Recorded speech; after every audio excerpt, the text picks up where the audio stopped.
The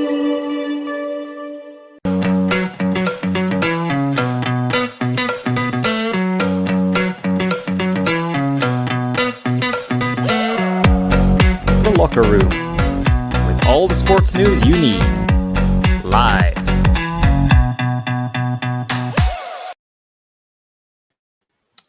Good afternoon and welcome to the Sunday edition of The Locker Room. Today it is myself, Graham D, back as the host with the most, and I'm delighted that I am not on my own for a change on a Sunday. I am with the fantastic Mr. Dave Smith. Dave, how are you? Long time no see. I know, it's been a while. I've been busy enough, but no, all good here. And pleased to get a Sunday roast. A Sunday chat with your fine self. Good stuff. So we're going to look back at the games from the weekend. We will go back to the games from yesterday very, very shortly. But let's start with a game that kicked off earlier on this afternoon where Motherwell beat a very disappointing Hearts side, and I can say that as a Hearts fan, by 2-0. A goal from Jonathan Obika in the first half and followed up by Blair Spittle at the start of the second half. I'll get to Hearts very shortly, but Dave, in terms of Motherwell, Stuart Kettlewell's come in after a disappointing performance against Wraith Rovers last week. He's now won 2 games in the bounce, and today they were very impressive and thoroughly deserved those 3 points. It's funny what a new manager could do. It's funny what a change of management or a change of coach could do. They come on the feet last Saturday against Wraith Rovers, completely all over the place. No structure, no balance, no imagination, no euphoria, no cohesion on the pitch or off the pitch for that matter. A sense of negativity, but I sense today, Graham, that there's a totally different dynamic about Motherwell because last Saturday there was booing, there was negativity, as I mentioned, and there was a whole. It looked like they were in disarray. They picked up a very good result against St Mirren on Wednesday, and then following on from that today, as you said, Hearts were disappointed. But when you look at it from a Motherwell point of view, whenever there was lost causes getting chased down, or whenever there was a high press for Motherwell, or whenever Motherwell were on the ball, or whenever Motherwell retained possession or had a good percentage of ball retention, the Motherwell fans were the atmosphere amplified. It wasn't as though there was still that negativity. Had that been a Stephen Hamill Motherwell side, and there'd have been pass, I think you'd have been looking at that and saying to yourself, there's still a sense of negativity. But Hamill and Kettlewell they probably have 2 completely different philosophies, which is extremely ironic considering they were both at Motherwell before last week, of course. But when you look at the game today, 2 fantastic goals in terms of the goals that they scored. Second one we touched upon it off air in terms of how poor that was from a Hearts point of view. But Obika, he took the goal very, very well. And when you look at the whole game as a whole, they also took advantage of Hearts having an off day now.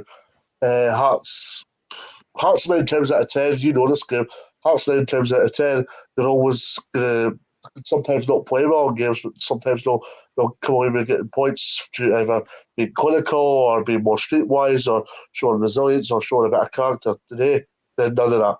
They couldn't get away with it, and I don't think Robbie Nielsen's side were up for the challenge. Is it a Robbie Nielsen factor in terms of did Robbie gear the players up for what was a resurgent Motherwell, or were the players' attitude out of the equation? It's a hard one to put your finger down to, but for Motherwell, a terrific victory and something for them to go and build on. As for what we'll obviously get on to Stuart Kettlewell a short moment, but in terms of Motherwell, a fantastic victory. What I will say is I think this gives Motherwell a bit of a breathing space now because it looked very precarious last weekend for them. Now, let's go high. The sky's the limit. Something I saw from Motherwell today that I haven't seen for a long time, and especially against Wraith Rovers last week, they showed a lot of fight and a lot of hunger today. Obviously, Stuart Kettlewell's come in. He's managed to bring that in a couple of games. And one of the main parts of the game today, I actually thought, you mentioned him earlier, I thought Jonathan Obika was a massive threat throughout the whole game for Motherwell. Yeah, no, absolutely. I think Motherwell have an identity when it comes to character and fight.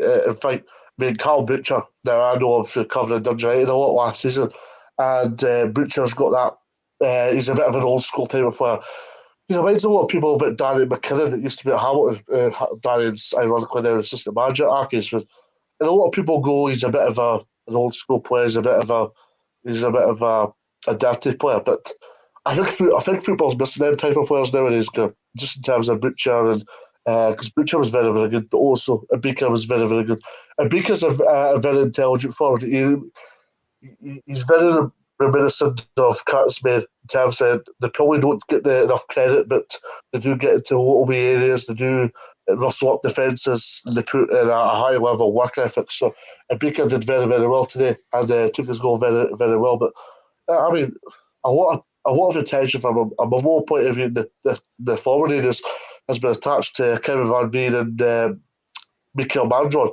But when you look at Jonathan Ibika, I mean, that's one of those that you look at as an unidentified number 9. If you, I'm trying to think of another expression to go and say, but it's an unidentified number 9 in terms of what I mean by this is Kevin Van Veen's renowned for being that custom number 9 for Motherwell, whilst Ibika is kind of that unforeseen player that not a lot of people are familiar with in terms of supporters and all that, but managers and coaches will be familiar with Jonathan Ibika, but he's not the player that everybody will be renowned or familiar with. So a very accomplished performance from him this afternoon. He could be proud with his shift today, yeah. Yeah, I thought, I mean, pretty much all over the park, and I said this as well during one of the things that are on Twitter as well, is that Motherwell won all their battles, and in particular midfield. I thought Snodgrass and Devlin first half, Snodgrass tried, but he didn't really, nothing came off. In terms of Motherwell, I thought Cornelius and Sean Goss in that midfield really bossed that. Yeah, I've seen Motherwell a few times in the flesh this season, Graham, and the one thing I've taken out of Motherwell, by the way, just for clarification, I've seen Motherwell under Hamill for the viewers out there, but the one thing I got when I've seen the midfield pairing or the midfield three, because I'll count Stuart McKinstry in this list as well, even although he didn't have much of an impact today. The three players there, the all played their part one way or another. I mean, Goss and Cornelius are good at doing the dirty side of the game, but with Butcher coming in, it's allowed them a bit of freedom to get up the park and go and do their own thing. I think the fact that Butcher's in allows them two players mentioned a bit of authority up the park to go and hurt teams, and that's exactly what they do.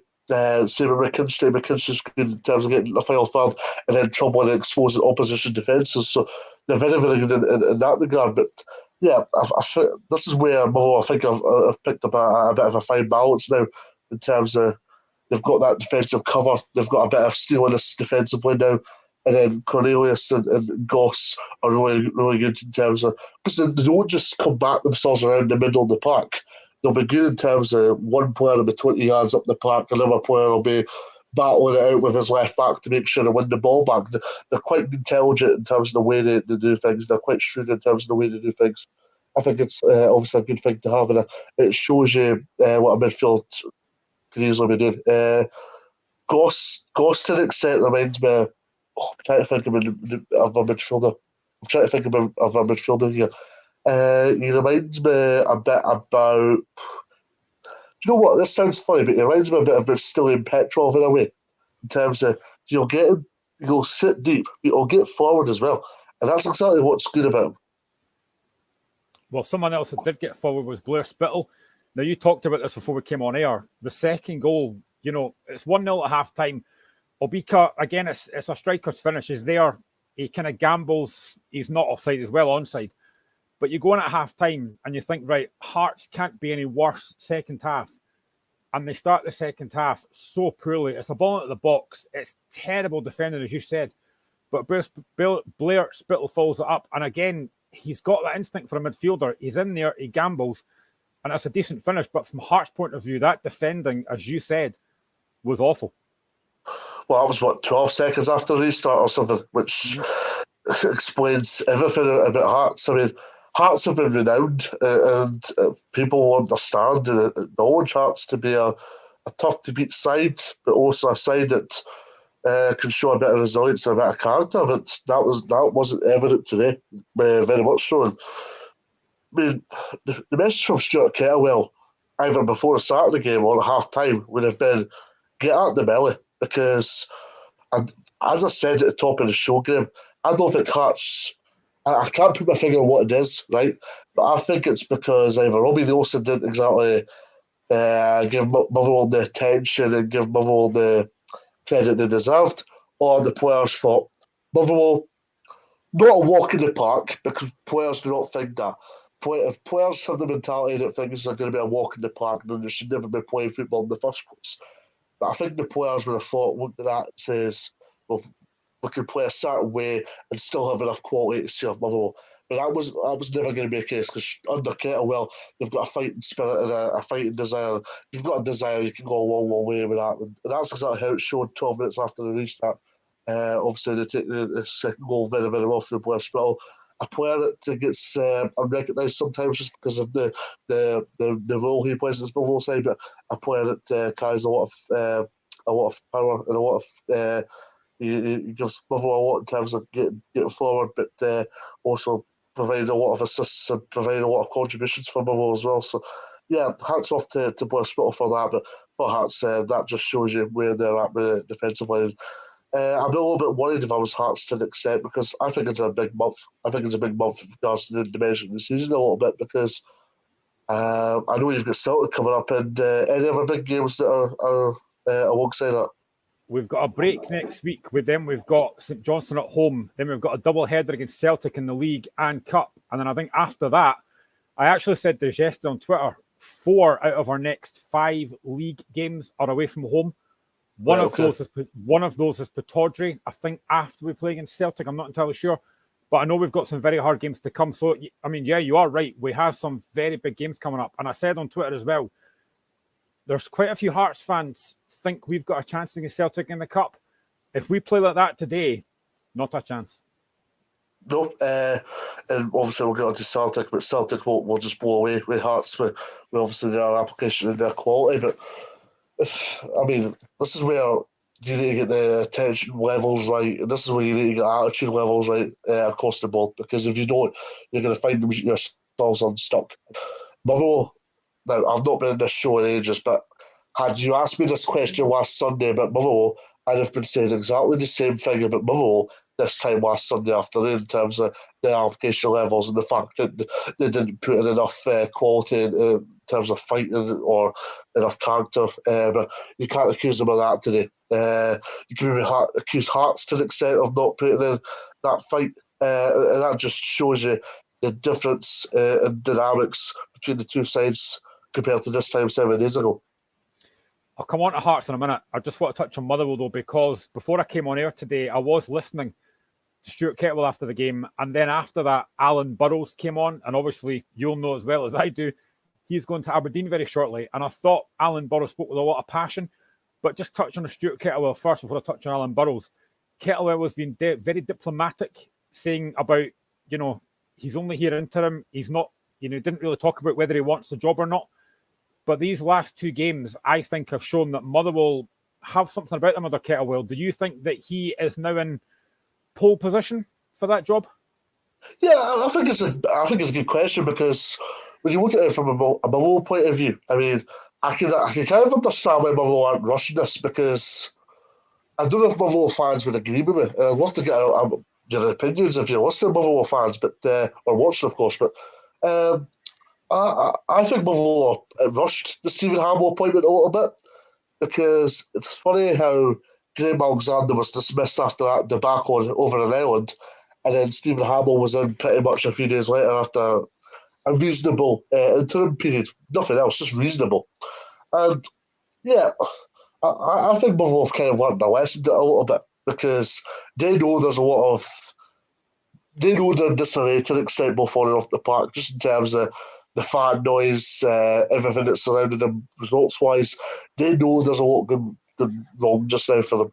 And that's why I think they're not rushing it. Now, if newspaper reports are believed to be true, they've obviously been in for managers such as Jack Ross and Tommy Wright in the past week, which is a funny one to suggest, because if they're in for guys of that calibre, such as Jack Ross and Tommy Wright, then it suggests to me that they're going to make an external appointment.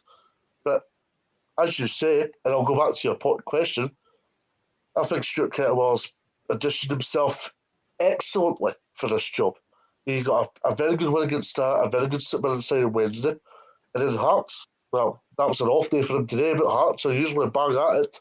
So, two fantastic victories. It's not like they've beaten, for example, Dundee United and I'll give you Kilmarnock, just two sides that are disarray.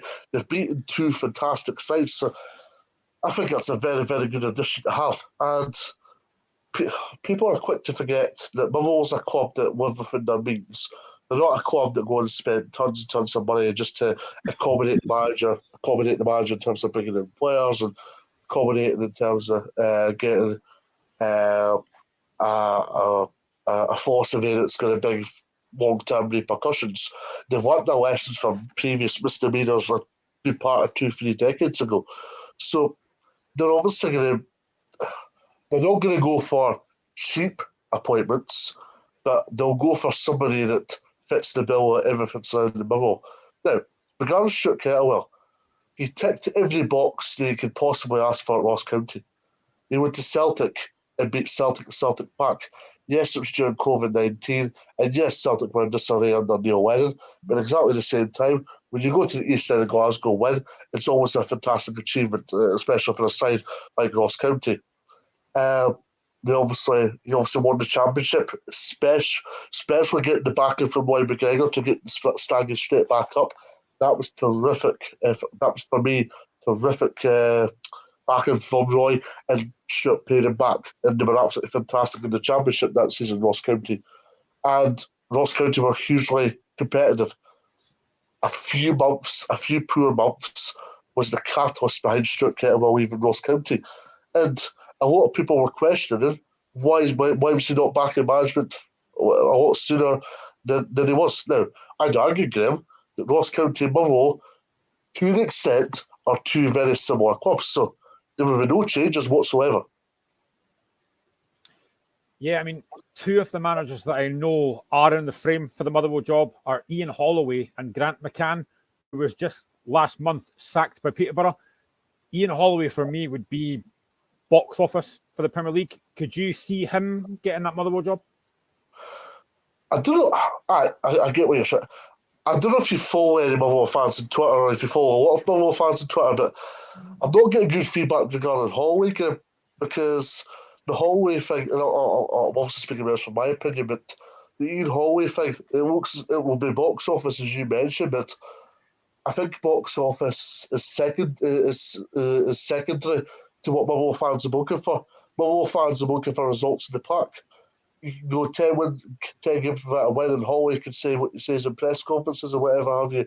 Motherwell fans want results, and that's going to be the defining line. I mean, we've seen it time and time again. I mean, how big characters in football. Dick Campbell's a great example of that at Brough, in terms of he's not really picked up a lot of results this season, and the box office dynamic of Dick Campbell has been overwashed by the fact that he's not getting results in the park. And a lot of our Brough fans have used that as well, rather than saying Dick's a character. So, yeah, there's that specific part to it. And, I mean, Holloway, you can't obviously judge him until he's in. But, I mean, he would be absolutely brilliant for Scottish football, yes, absolutely. But would he have the management credentials? This is one I'm not sure about, in all honesty, because as Stephen Rayside touched upon on Twitter, he's not had a good gig at management since Blackpool. Now, he was absolutely brilliant in Blackpool getting a Premier League in England. He's not had a good gig since, and that would be a black mark for me. What about the other one, Grant McCann? He was recently, as I just said, sacked by Peterborough. Again, there's not a lot of Peterborough fans are that impressed by Grant McCann. Is that one that Motherwell fans could get excited about? I think it'd be something a little bit different for Grant McCann, a bit like what Graham Alexander was. And I think Grant and Graham are two. They're not two similar managers, but they're two managers that think along the same ways and think the same ways about how the game should be played. But Grant McCann did a reasonable enough job at Hull City. Peterborough never really materialised the way he wanted it to. But I think Scottish football would offer him something a little bit different. He'd obviously get Scottish players in, but also he'd have a terrific array of experience of English football as well. So because I don't think you can just focus on one specific country. I think you need to focus on 2 or 3 countries. And yeah, I think Grant McCann, he's got a tough to beat mentality, Grant McCann, and that's what Motherwell have been renowned for. So I think it would tick a lot of boxes, Grant McCann, yeah. I know that I've got quite a lot of my Hearts listeners watching this, particularly I'm hosting. I will get to Hearts in a minute, but I do want to touch on, obviously, you've not been on for a while, Dave. I want to touch on the fact that Alan Burrows is leaving Motherwell to join Aberdeen. I think I said this in one of the group chats, it's a massive coup for Aberdeen because Burrows is a very, very good CEO. How, in terms of disappointment, how much is this going to be a blow to Motherwell, losing Alan Burrows and to another Premier League side? Yeah, massive loss for Motherwell. And a man that's stabilised Motherwell both on and off the park. A man that's gave Motherwell so much credit in terms of their community vibe, the way they approach the community aspect of things. He's obviously been very, very big for Motherwell in terms of looking after people that have had suicide and homelessness. He's obviously came out and been the forefront of those projects, and that's been very, very good as far as our Burrows has been concerned. Now you'll be hoping he does exactly the same at Aberdeen, but on Motherwell, he's guided him to a couple of European finishes. Ultimately, it's the manager's job to achieve that, but it's been under the tutelage of Alan Burrows, and he's done tremendously well to guide Motherwell into European football, but also alongside that, he's also done really, really well to make sure Motherwell have been a steady ship both on and off the park. There's been a lot of outcry, especially over the last week, both before and after the Raith Rovers game about Burrows, obviously, about Motherwell. Obviously, they might be one of the sides in the Championship next season, especially after the results they picked up recently. But on the other hand, Motherwell have been in this league for a good part of 2-3 decades now, and that just goes to show how very good Motherwell are both on and off the park. Also, the intelligence, the credibility that Alan Burrows has within Scottish football. Now, it's a massive loss for Motherwell in terms of him going to Aberdeen. And maybe a sign of where Motherwell's at right now, not financially, but a sign of where they're maybe at both on and off the park. But Aberdeen, they've got a terrific appointment in Alan Burrows because Dave Cormack's received a lot of justifiable criticism based on management appointments, based on structure, based on fan engagement, based on a lot of things. And I don't think he's came out of this very, very well. Now, there's suggestions from an Aberdeen perspective that Gordon Strachan's in the running for Aberdeen job, which is another subject for another day, I may add. But yeah, a lot of people I've seen on Twitter from an Aberdeen point of view have always said if this comes to fruition, they're giving up on Aberdeen. Not in terms of supporting the team, but they're giving up under the guidance of Dave Cormack, and they're giving up and they're going to lose credibility and respect for Cormack. Because it will be a nostalgia appointment, and obviously it's the 40th year of the Gothenburg agreement, but Gothenburg triumph, sorry. But yeah, there'll be a pro one as far as that's concerned. So the appointment of Dave Cormack was unanimously brought with positivity from Aberdeen supporters because they knew of the job he did at Motherwell. They knew the job he did, and he gained a lot of credibility at Fir Park. So you're going to Pittodrie and working with some good football people there, such as Craig Brown and Roy Garner, and also you've got Zoe Ogilvie, an intelligent lady that does a lot for the business industry here in Aberdeen. So yeah, I think Al Burrows has got a good environment with a big project on his hands. Good afternoon to Azalino, our regular contributor who says, afternoon, gents. It's good to see you. St Mirren fan. Don't get many of them on this show, but there you go. Right, let's talk about Hearts, because obviously today was a massive, massive disappointment. Again, I think I say this all the time when I come on here, there's the fact that anytime Hearts get beat, there's Robbie out stuff on Twitter. I've seen that again already today. But something that I really hate. Now, I can accept poor performances because that happens. What I really, really get frustrated about is being out-fought. And I thought today, and I think you actually mentioned this yourself, Dave, Hearts were out-fought today, and that was nowhere near good enough from Robin Nielsen's side. Yeah, I think Robbie's kind of admitted it in his post-match interviews in terms of how poor they were. That's the poorest I've been for a very, very long time. And as I say, Graham, sometimes with a squad and team of Hearts' quality, because they do have quality in abundance, sometimes you can get away with it. Sometimes you can play absolutely terrible and win 1 or 2-0. But today was going to be a totally different dynamic to it altogether, because Motherwell were always going to be resurgent. Stuart Kettlewell, interim or permanent, was always going to bring a freshness to Motherwell, and that's exactly what they've done. And yeah, that just goes to show you. Now, as I say, I'm trying to think about it, and if I think about it in my head for the last 25 minutes, I think it is because the players' attitudes were horrible. Now, if Robbie had them warned, if he had them guided in terms of what he knew Hearts would come out and achieve, and was vigorous in terms of how Mavon would come and approach this, I think he's been a little bit more vigilant in terms of his approach. But he was far from it, and Hearts were massively at fault all over the park. And let's be honest, Graham, had it not been for some good goalkeeping for Xander Clark in combination with some missed chances, it could have been more than two. And that just tells you the differences between the two sides. Yeah, I mean, I think for me, probably two players get pass marks, and that's Xander Clark and Robert Snodgrass. But again, we seem to rely on Snodgrass a bit too much. And something else that I mentioned on Twitter before I came on the show is the fact that we are basically nullifying our main striker, Lawrence Shankland. He was dropping so deep today. I think Robin Nielsen needs to change the formation. Again, we're playing this three at the back, which I just don't think works. And I don't think we're getting the best out of Lawrence Shankland. Shankland's a penalty box striker, and today, because he was wanting to get involved, he was dropping so deep. That's not Shankland's game. By the way, did he miss a good chance? I seen something on Twitter about that. In the first half at 0-0, he had a header just off the post. It was a good header. Maybe not much he could have done about that, but apart from that, that was really it for Shankland in terms of chances. Yeah. No, he was too deep, as you say. Lawrence Shankland's at his best when he's in the 6-yard area, when he's in the penalty box, when he's tucking those chances away. I mean, 20 goals is not to be questioned for. It's not to be challenged for. And that just tells you the quality of striker that he is. But this is where Robbie Nielsen needs to get a bit of a balance now. Now, I don't know if you agree with me, Graham, but is Robert Snodgrass in combination with Cammy Devlin in the centre midfield for Hearts the perfect combination for you? Because for me, it has its pros and cons. It allows Hearts to be dogged and allows Shankland that authority in the forward area. But in coordination to that, it means that Hearts don't get forward as much.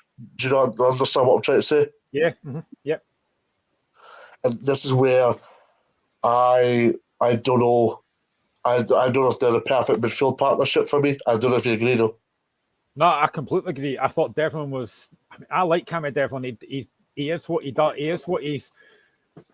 He is what he is. He's a kind of combative midfielder, but he's not great on the ball. And I think George Grant came on at half time. He was okay, but I just don't think we've got that balance right. And again, I'm just looking at the next few fixtures. Actually, I said earlier. So Hearts play St Johnstone on the 4th of March. Then we've got Celtic in the league the 8th of March. Celtic in the Cup on the 11th of March. Then we go to Pittodrie on the 18th of March. And then we play Kilmarnock on the 1st of April before a home game against St Mirren. So these are, listen, there is no easy games in the Premier League, but they are very difficult fixtures, especially having those two games against Celtic coming up. That is, if we play like that in those games, we will get absolutely hammered. Yeah, no, totally. We've mentioned it already, and this is where Hearts need to. Well, as you say, Graham, they've got a weekend off next weekend, and it's maybe a good thing as far as Hearts are concerned, because it allows Robbie Nielsen to get a bit of time with his Hearts players on the training ground and get them used to either a new system or get them used to obviously pushing the reset button and then going again ahead of what is going to be a tough run of games coming up.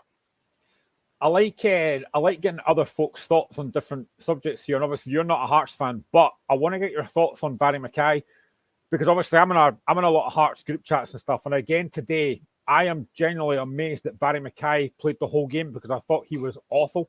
I'm a massive fan of Barry Mackay, but I actually can't remember the last time Barry Mackay played well. And it seems to me, and a lot of folk on Twitter, that Barry Mackay right now seems undroppable. I'm going to mention this part based on not just Barry Mackay, but the team as a collective. For me, and this is something that's been touched on numerous times on social media and by guys on this show. I don't think Robbie Nielsen has a plan B for when things go to plan. I think No, that you're right. when Hearts have situations where they're precarious or things don't go well or they're predicted, there's not a right. We're going to change from a 4-2-3-1 to a 4-4-2, or we're going to change to a 4-3-3. They have a plan A, and they stick by that. I think it's good to have an identity because it's obviously something that you can get familiar with, and you're going to win more games than you lose. But at exactly the same time, teams find out about you quickly, and I think Hearts have been finding that out a lot of times this season. They've been finding out. A lot of teams know how to play. A lot of teams know that where the strengths are, but a lot of teams know where the weaknesses are as well. And that's exactly where Hearts go horrendously wrong for me. Yeah, I don't disagree with that. And before we move on to Celtic against Aberdeen, the one thing I do want to say, it was actually great to see Craig Gordon in the studio and standing up. And he's, for a guy that had that double leg break, he looked quite good. Yeah, no, totally. I mean, it's hard to believe it was just under 2 months ago since he suffered that injury at Tannadice. I mean, absolutely fantastic as far as Craig Gordon's concerned. And he's made a very quick recovery. It's been very speedy from his perspective. And I mean, from Craig Gordon, I mean, he was in doing leg work at the gym. I noticed a couple of weeks ago, seen it on his Instagram, and that was very, very good. That just shows you how quick these things can happen. And you see it all the time, Graham, and you're seeing it a lot just now, actually. Players pick up big injuries, they're getting surgery or they're waiting for surgery. Now, Hearts would have had the finances or they would have backed on in terms of getting it done privately in terms of his operation. But the fact that he's back so soon as that injury is miraculous from his perspective, but also it shows how the club have went and backed him through what would have been tough times. Yeah, definitely. As Lino says, Craig Gordon, Scotland's number one. I'm not disagree with that because he's been brilliant. But let's move on to the games from yesterday and let's go to Celtic Park, where Celtic ran out comfortable 4-0 winners against Aberdeen, a double from Rio Hatate, who at the moment for me is probably the best player in Scotland just now. Goals from Callum McGregor after 2 minutes and Leela Bada 89. We'll get on to Aberdeen very, very shortly, but Dave, again, Celtic, especially at home, just relentless. Absolutely. And that's the good thing about good teams. They'll be relentless. And this is where top teams make a difference. And this is where top teams will be successful. The Celtic and Rangers are very, very good at doing that. Celtic in particular. And I mean, Celtic could be up 3 or 4-0 and they'll still be not happy. I've seen it plenty of times in football where good teams are up 5 or 6-0. They're still absolutely fuming with each other, going, "What doing this? Why should we be 5%? Whatever have you?" Teams struggle to live with that, and Aberdeen struggled to live with that yesterday. Aberdeen, well, we'll get to Aberdeen in a minute, but Celtic, this must be a bit of a precarious game for Celtic yesterday because they'd have been of a surge from Aberdeen, but that wasn't to be the case. They were going all defensively, very, very solid, kept like Szymiowski and Duke very quiet. Midfield, very good on the ball. Sherry didn't really have a chance against McGregor. McGregor was here, there, and everywhere all throughout the game.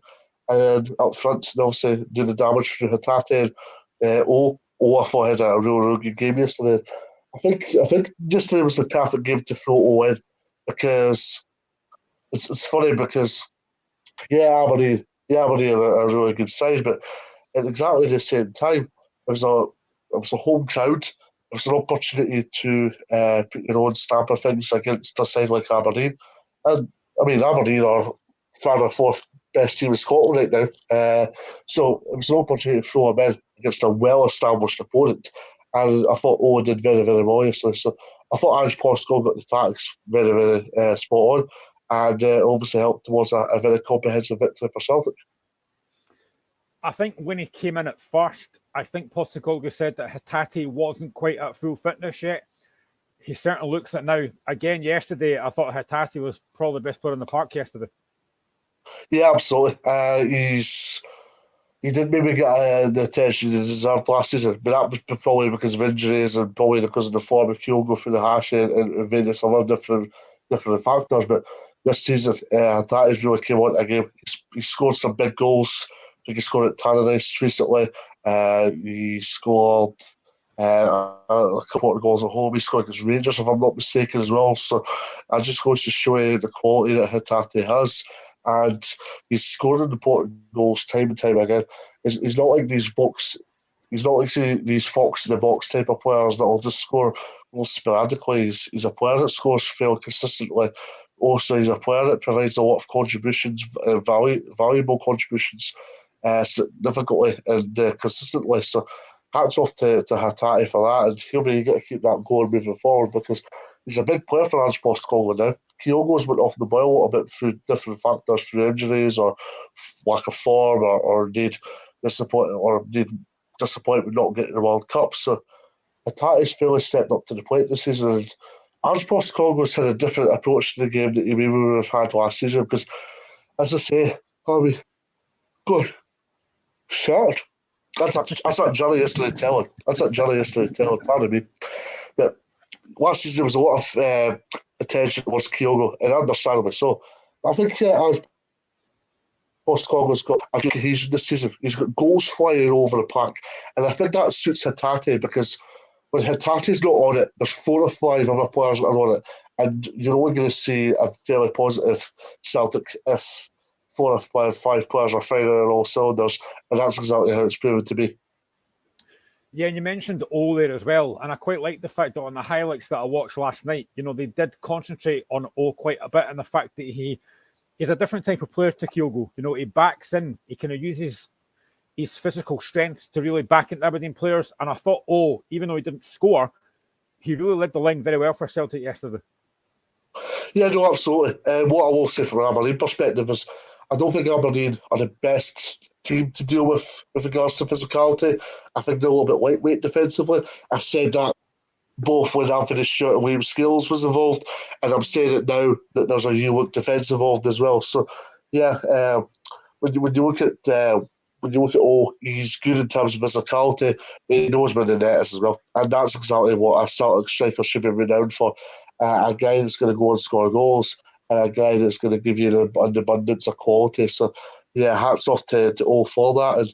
And I hope he gets a good run in the team now because he's been a bit of a stop-start player. And I can maybe understand why he's been a bit of a stop-start player because it'll take him a while to get used to the demands of Scottish football. It'll take him a while to get used to the demands of Celtic. But he's come in, he's made it his very own. And as I say, I think it was the perfect game to put him in because it was against an established opponent. It wasn't against a bottom 6 side, or was it against a War League Scottish side. It was against a side that are a contention for European football, despite they're currently in 6th. So, yeah, I think it was the perfect situation all round for Celtic. I think it was the perfect situation for all parties concerned, and a very good performance indeed from O. We'll come on to Aberdeen in a second, but Celtic obviously now have the Viaplay Cup final next Sunday at 3 o'clock against Rangers. They will go into this as huge favourites, and it's hard to. I know Rangers won yesterday, but at the moment, it's hard for me to see anybody stopping Celtic right now. Yeah, I'm going to give you an old cliche here, but as Ange Postecoglou says, we don't stop. That's as simple as that. And by the way, what are we doing next Sunday? Because obviously the game will be on at 3. We're on at 5. Oh, at 5. Okay, better not go extra time next Sunday. I was thinking that myself actually. I guarantee it probably will now, and penalties as well. Yeah, I think Celtic will be heavy favourites next Sunday. You're absolutely right. But I think they'll be on the Sergeant Rangers side. They'll be up against. We'll obviously got to Rangers later on the show, but I think they'll be on the Sergeant Rangers side. They're going to be facing next Sunday because I'm looking forward to see how Rangers get on. I'm fascinated to see how they get on because it's Michael Beale's first cup final as a manager. He has had a bit of an improvement, but I think next Sunday will tell us a lot of answers regarding Rangers. But when Celtic are at full throttle, nobody can stop them. Nobody in Scottish football can stop them, and I include Rangers in that category as well. And that just shows you the quality that they have. So they'll be keep that going. And next Sunday's the perfect opportunity for Celtic to keep on their ruthlessness, both in terms of in front of the goal, but also across the park as well. And it'd be another big moment for Ange Postecoglou if he was to go away next weekend, because he won the Premiership. He obviously won the Viaplay Cup last season as well. But I think for me, if he was to win at least a Viaplay this season, it gives them a good springboard, because they've still got the Scottish Cup, as we mentioned, because they're up to Tynecastle in 3 weeks' time. And then they'll obviously get the Premiership as well. Ange Postecoglou will go for the Premiership, because there's been a lot of comparisons game between him and Brendan Rodgers. And Brendan Rodgers impressed a lot of Celtic supporters and supporters around Scottish football as well, just because of the trophies he won and the fact that he was winning trebles consistently. And I don't know if Celtic fans would agree with me here, and I don't know if people would agree, but it's a very weird point to go make. But I think if Celtic were to win one trophy here, and trophies were consistent but not unanimous, I think a lot of people would. I think a lot of people would be going at Brendan Rodgers' side, despite the fact that I think Ange Postecoglou plays a better style of football. Do you know, it's actually good. It's a good point you've made there, because Michael kind of raised this point on Friday as well. And like trying to compare Brendan Rodgers' side to this side. And I think you had a Brendan Rodgers side that went 69 games unbeaten. They won a treble. They were invincible. I think this side that Celtic have got is a very good side. It's a very strong side. You look at that Celtic bench. But I think at the moment, I think to try and compare the two sides is very difficult, because I think that Brendan Rodgers side, I think, was a better side than this Celtic side. But they are two very good sides.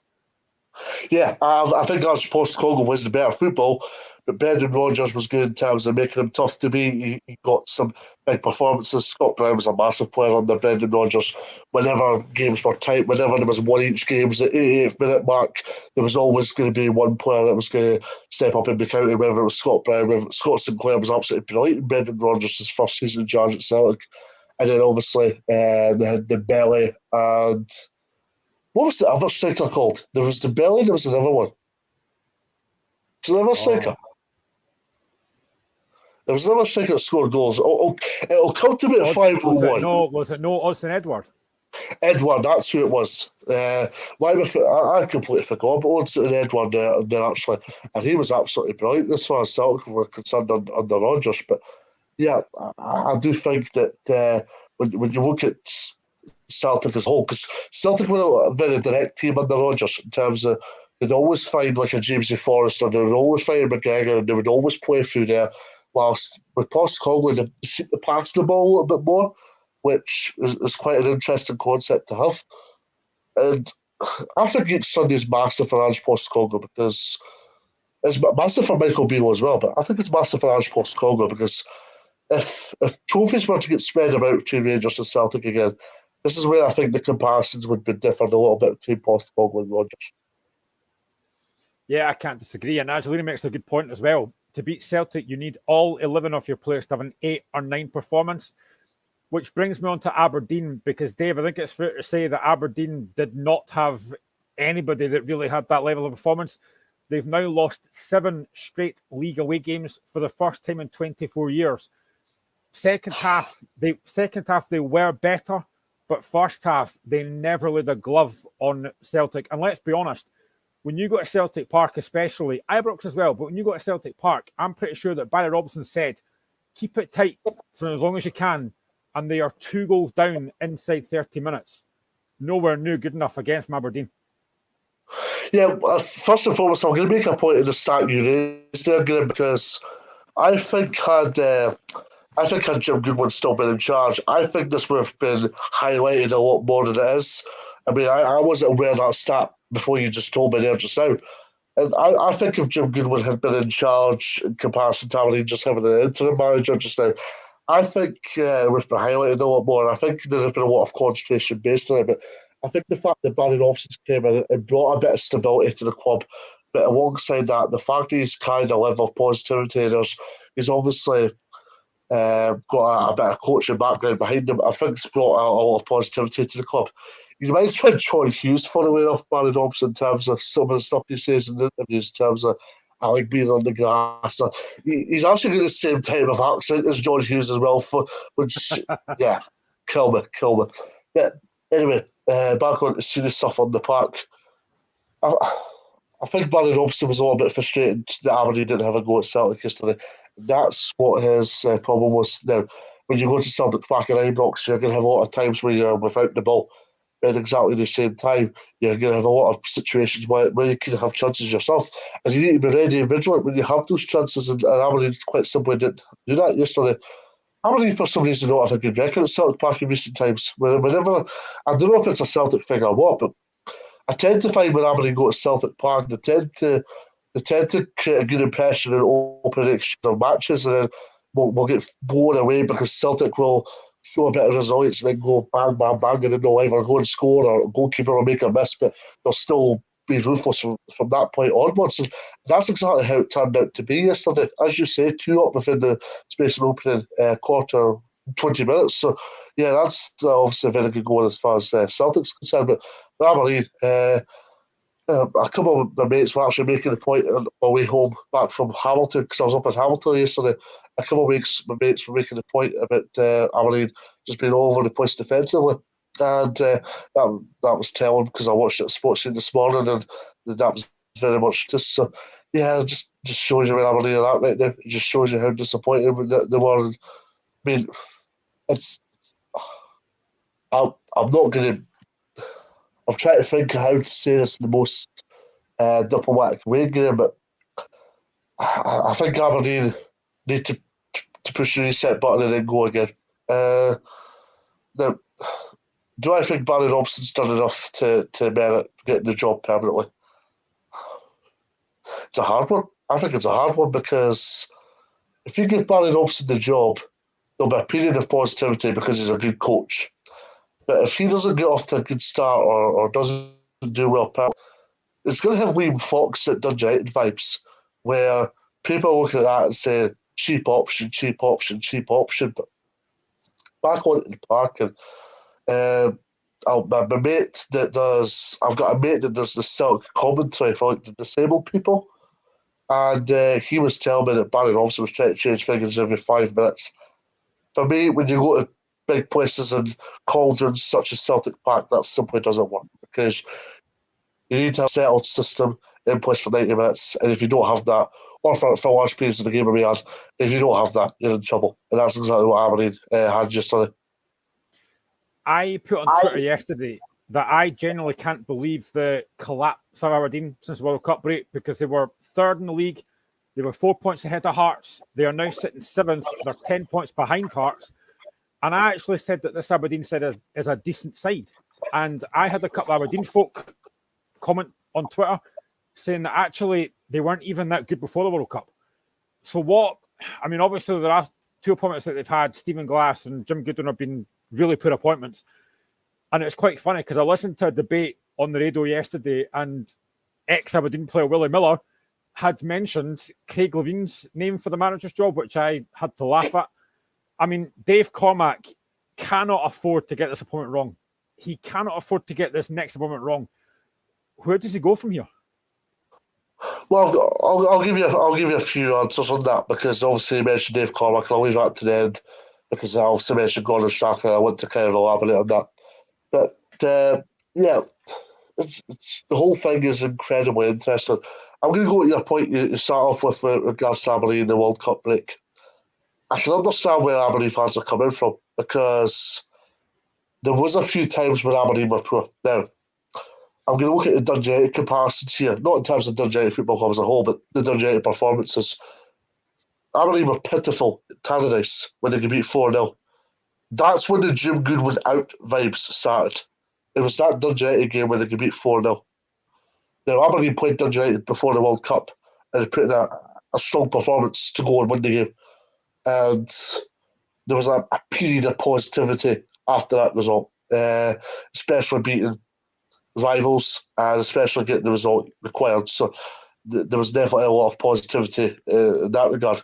But Tannadice, I think Tannadice irked a lot of Aberdeen fans, just the way in which it was all conducted, the way in which the whole thing coincided with one another. And it's not something that's faded away. It's not something that's just flew into the water and disappeared and drowned. It's one of those it's been a recurring theme of Aberdeen ever since. I mean, any Aberdeen fan you speak to will not pin the Jim Goodwin blame factor on Dundee United away.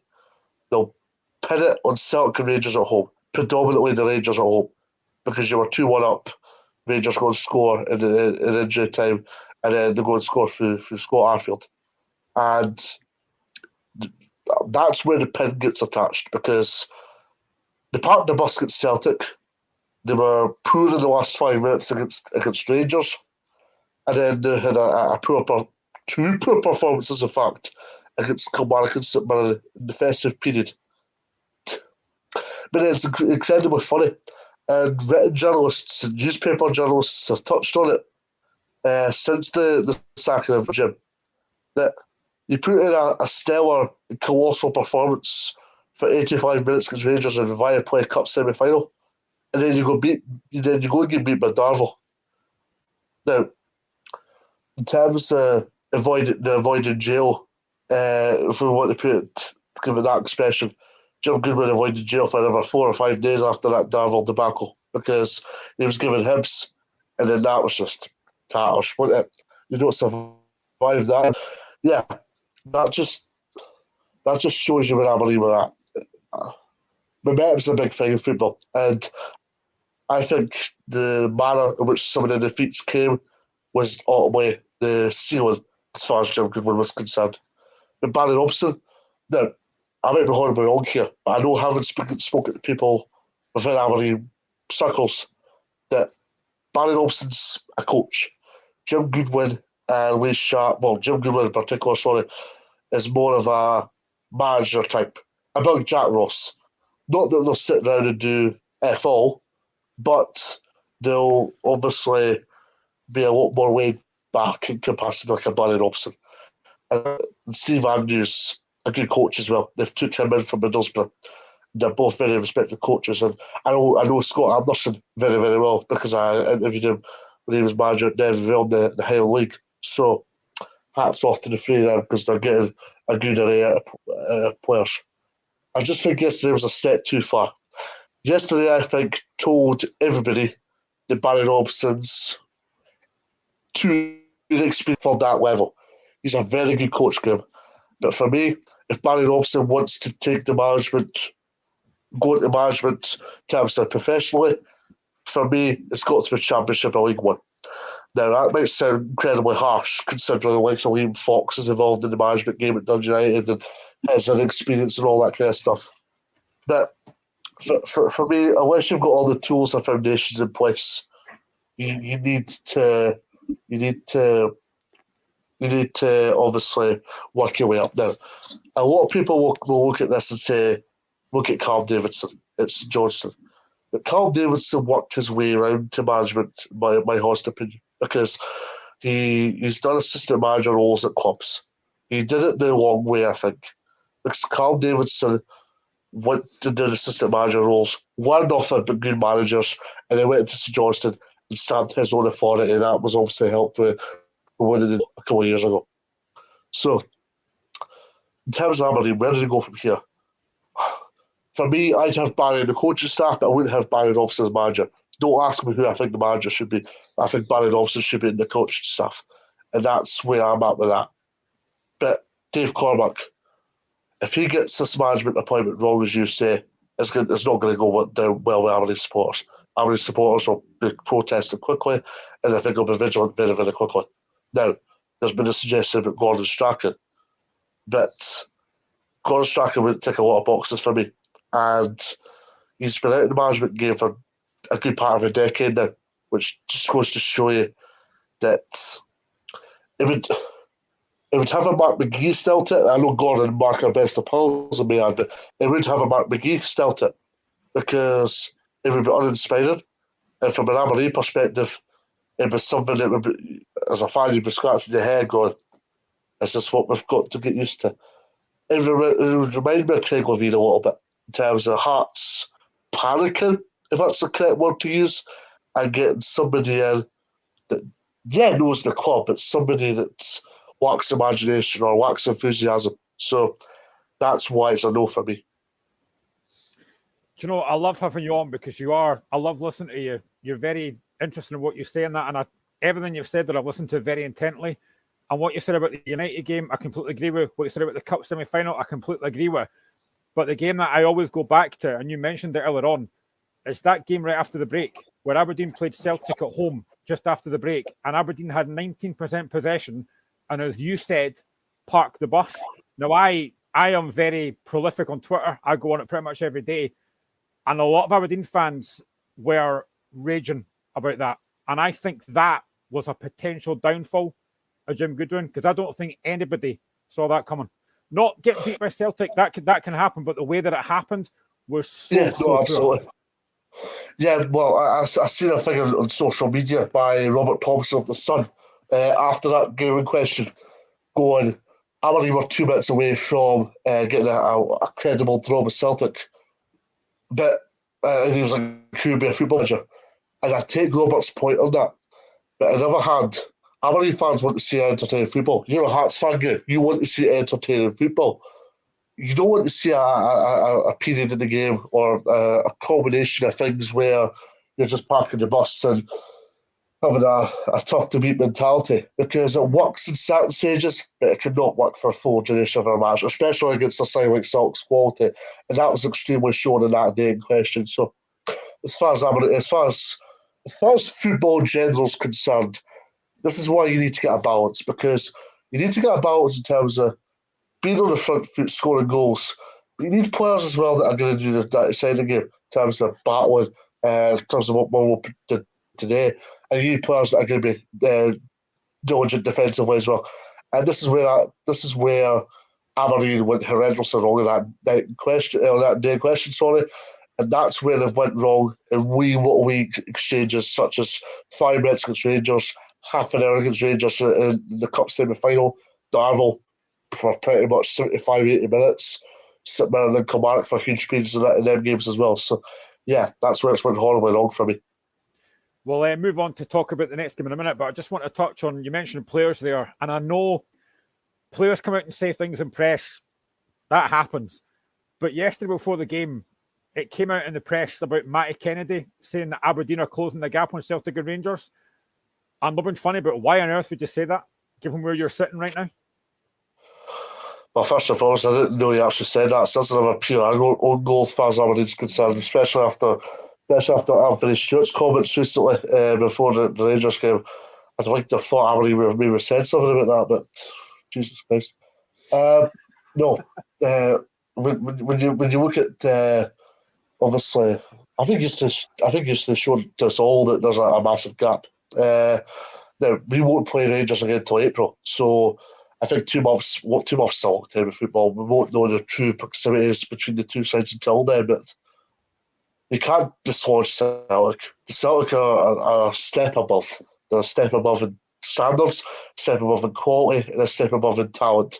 And that's exactly how they are. They're a side full of abundance, and they're a side that, even if they're up 1 or 2-0, as I explained earlier on, even if they're a goal or two up, they're still demanding more.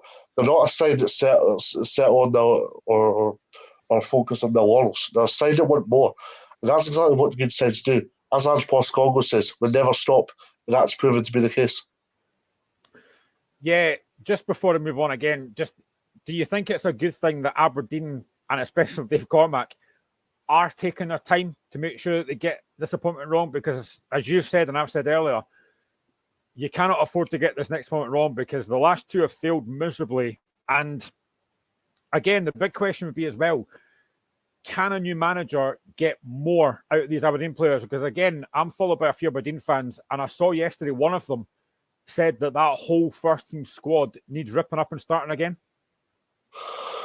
I'll get on to that part in a bit. First and foremost, I don't want to answer this question and say Dave Cormack. It'd be a big responsibility so early on in his tenure But for me, I would have Alan Burrows as a huge part of that selection process because, yeah, Cormac will ultimately be the leader and will be the huge deciding factor in what happens. But Alan Burrows, for his track record, could easily do an attainable job against somebody that would tick a lot of boxes for Aberdeen in terms of playing good football, in terms of playing forward-thinking football, in terms of being successful for Aberdeen, and just everything that's surrounding that. So I think Alan Burrows ticks a lot of boxes, and for me, I'd give him a degree of responsibility in that regard because if you give Alan Burrows a degree of responsibility, then it can make or break him 100%. And if he gets us right, he's got a credibility that's sky high already. If he gets it low, funnily enough, a lot of the blame will be attached onto Dave Cormack than it will Alan Burrows. So, yeah, I'd rather Alan Burrows got a lot of responsibility in that regard, but obviously these things should be kept internal, of course. So I hope Alan Burrows gets a huge part to say this, especially with the recent dealings at boardroom level at Aberdeen. So I think that'd be quite interesting. But yeah, that's where I would stand on it.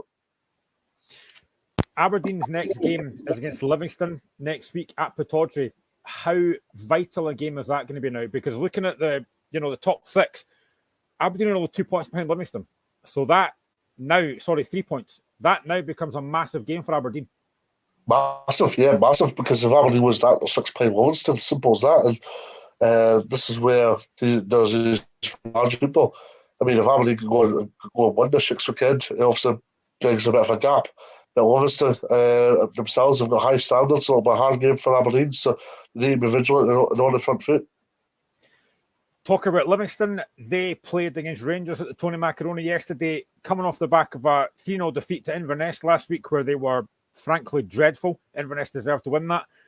They then suffered another 3-0 defeat yesterday as Rangers won probably more convincingly than I thought. A double from James Tavernier, one from the penalty spot, and a goal from Kemar Roof. You talk about Celtic don't stop at the moment, Dave. Rangers aren't stopping either. Maybe they've not been great recently, but yesterday was very, very comfortable. Can I argue that was the best performance since Beals took over? I actually think they played better against Hearts, to be honest, last week. Yeah. But do you mean a fortnight ago? Because obviously I played Partick last week. But those two performances for me are probably the two best performances under Beale. To go to Tony Macaroni Arena and flash aside the Livingston side are very, very good is a very good scoreline indeed. I mean, some debatable decisions in the game, such as sending off that Livingston get, but Rangers showed the prowess, they showed their intent across the whole 90 minutes. That's exactly what good sides do. Now, David Martindale spoke before the game about how Rangers are getting better and they're just a little bit behind Celtic. And I can actually agree with Martindale. Now, Martindale says things as it is, but I can agree with him in terms of how he said that because, yeah, Celtic are shoots above everybody else in the Premiership at this minute in time. I'd also argue Rangers are as well. The Rangers, when Van Bronckhorst was in charge prior to Beale coming in, they got to that stale stage in terms of they had a few points in the European stage, and that was the barometer in terms of Rangers not pushing on. Now I'd argue that they've go back to their usual standards. The standards that got them to the European final last season, and that's been the good thing about Rangers. The fact that they can bounce back from that, a bit of adversity to go and do very, very well for themselves. So that was a very good performance for Rangers yesterday. The reason why I think this is in coordination with Hearts in terms of fine performances is because Beale had a lot of displays at the start of the season where they would get the wins, but it'd be 5 out of 10 in terms of performance levels, but they'd still get 3 points. Now, I think I've seen a balance of both. I think the balance having an 8, 9, 10 out of 10 performance, yet still getting the wins. And sometimes in a football game, you can have an 8 or 9 out of 10 performance and still get beat. But yesterday, they strike the balance of both because I didn't think Rangers were that great against Partick Thistle last week, but they still won 3-2. They still won 3-2. So to a degree, Graham. A lot of questions were going to be asked about the Rangers yesterday, but they've answered them with true colours. Actually, I'm glad you mentioned that. Now, I'm going to go for a tangent. I tend to do this. We've got an hour, so I can go for a tangent. We will get back to the game in a minute. But you've not been on for a while. What did you make of that whole fair play thing last week? Because me and Michael talked about this on Friday. Obviously, Malik Tillman, I can only take Michael Beale's word for this. Malik Tillman doesn't know that the ball's been kicked out and it's a poor first touch from the Partick player. Rangers, Michael Beale, fair enough. He gives Partick the chance to score, although Alan McGregor clearly doesn't like it. Now, I did say this on the show on Friday with Michael. I don't think, now, yes, there's a banner put up yesterday from the Rangers fans about like the whole, you've only won like 2 trophies or whatever it was, but I generally don't think if that's against Celtic, Michael Beale does that. But what did you make of that whole thing last week with Partick Thistle and that fair play thing? Yeah, that specific play wouldn't happen. I also would argue as well, Graham, that doesn't happen if it's against a Scottish Premiership opponent. I said that as well. Just because there's 2 different comparisons with that. The Premiership, you could be one apiece with Livingston or Kilmarnock or Dundee United or whatever. And if Dundee United, Kilmarnock or Livingston go and win, you're pinpointing that specific moment.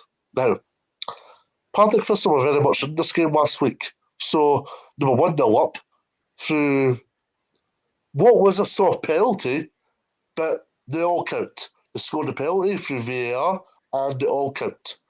And if, can I be honest with you and say this would have been a huge black mark? And I think there would have been pressure on Michael Beale had Partick Thistle turned round and won this last week. I think or even, I'll admit, even if this went to penalties and Rangers had progressed, there'd have been pressure on Michael Beale. Not because he's a bad manager or because things haven't been going bad. It's because of what he did. Now, it is good to have a level of standard off the park. It's good to have a level of professionalism. And players were in the media and obviously getting asked about this, and understandably, they were obviously going to protect the manager and all that because of the status of the manager, and they'd be out the door immediately. But on the other side, I don't think Michael Beale should have done what he did. Now, the big talking point after the game, had Michael Beale not done it, would have been Ian McCall is raging about what happened. But now the headline's been about Michael Beale has carried a level of respect, but I don't think he's carried a level of respect unanimously. He's carried a level of respect in terms of externally, in terms of everybody else, but he's not thought about the fan engagement perspective to it, and that's why that banner would have came out yesterday, because quite simply, it was a big game for Rangers that last week, and if Rangers hadn't won that, it'd have put him under intense pressure for next Sunday, and it would have put him under intense pressure moving forward. And people have to, Michael Beale has to remember quickly, the Queen's Park Rangers fans despise him now because of his way of saying things in the media, because he was obviously in for a Wolves job, said no, happy at Queen's Park Rangers, happy at Queen's Park Rangers. Hello, Glasgow Rangers here. Yep, Michael, I'd like to speak to you about the manager's job at Rangers. What are you thinking? I never have an attacker. I'll come up to Glasgow, speak about the job and all that, you know. There we go. He's off the Rangers. Queen's Park Rangers. Annoyed, frustrated. And that just goes to show you. And Michael Beale did something silly early on in his Rangers tenure. Rangers fans are notorious for being negative. Negative's the wrong analogy to say, but they're very quick to be antagonising on their managers, and that could easily have turned out being poisonous afterwards. So, not a good look. You actually heard the Rangers fans in the stadium last week booing that decision. Now, as I just mentioned earlier, I'm sorry, I know what Michael Beale says about values. He doesn't want to win that game that way. But if that same thing happened in the Viaplay Cup semi-final last week and the final next week, and he did that against Celtic, those Rangers fans would cause a riot. Oh, I mean, a newspaper match report's usually about 800 words for a Rangers game. I think you need much more than that for. I think you need much more than that for that specific incident in the space of 2 minutes or whatever have you. But yeah, I think there'll be a totally different dimension to it whatsoever. I mean, I think Michael Beale's learnt his lesson. I mean, I think what I will say is I think there's a tale of two different things here. I think he'd have done that if Rangers were playing Cove, Elgin, Brora, uh, Samhain, Boris, Trinette, but he wouldn't have done it if it was Celtic, Aberdeen, Dundee United, Livingston, Kilmarnock, Hibs, or Hearts, which to me is weird. But for me, every team needs to be treated with the same equality. Bad decisions happen all the time, and managers get frustrated about refereeing decisions. But yeah, if it's hard to get at a clear clarity answer on this. But Michael Beale should have done what any other manager would have done. Now, it would have been nice, 100%. And as I said, all the media talk would have been about how Ian McCall was raging. But now we're speaking about Michael Beale. Should he have done what he did? So, yeah, hopefully something he wants from moving forward. Well, talk about refereeing decisions, and you mentioned earlier about debatable decisions yesterday. Rangers did get a penalty, and it's a kind of a big talking point about Rangers' penalty.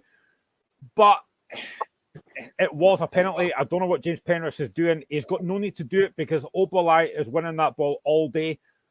You know, Morelos isn't getting that. I mean, do you think that penalty was, do you think it was right? It was. I don't think James Penrith has really got anywhere to stand on that, to be honest. It was a penalty. Yeah, no, totally penalty. And yeah, there is the debate, which I can understand why there is a debate. Pardon me, I can understand why there is a debate. I mean, he's not in a natural position. If he's in a natural position, I don't think we're even debating a penalty. I think the fact that he's in an unnatural position means that he's not got a lot of, he's leaving himself in a lot of trouble. Then James Tavernier converts the penalty comfortably. The one that I'm debating from a Livingston perspective more is the sending off for Omenioga. Is that how you pronounce it? Omenioga? Omiyonga. It's a Sunday. Omiyonga. It's a Sunday.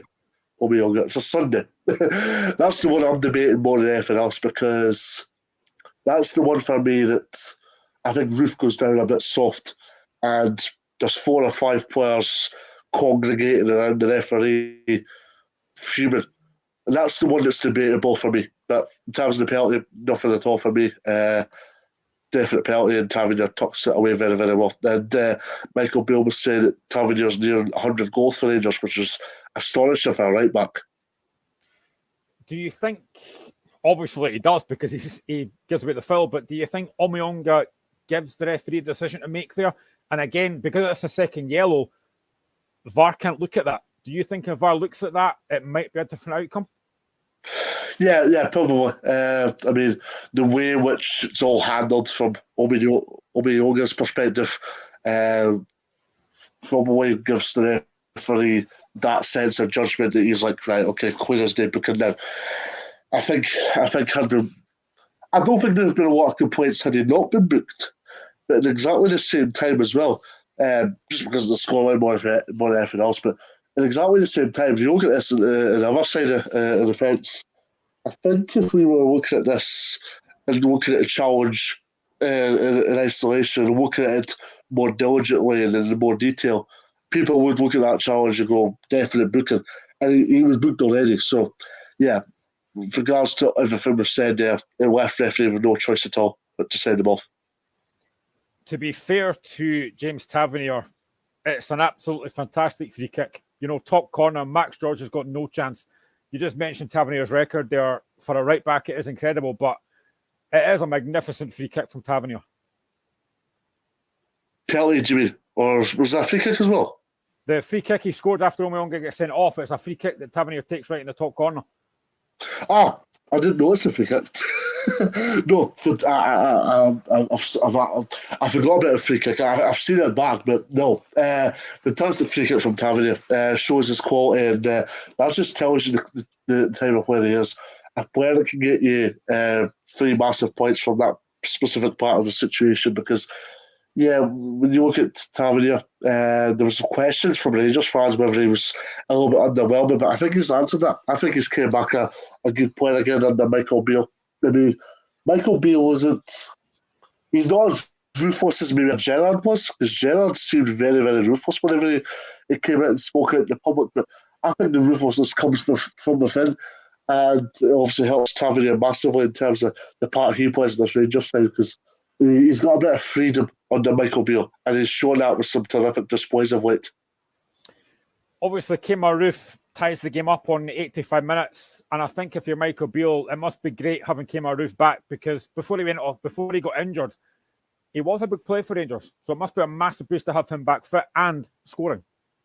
Yeah, no, totally, and Roof is a big player for Rangers. I mean, there's been a lot of attention on Ryan Kent. Michael Beale's took charge, and understandably so, because especially since Beale's took over in the opening few games at least, Ryan Kent was a star-studded player for Rangers. But Kemar Roof is the player that every Rangers fan loves to see, because he does parts of the game that no other attacker can do in terms of finding wee holes, winning challenges, winning battles with players.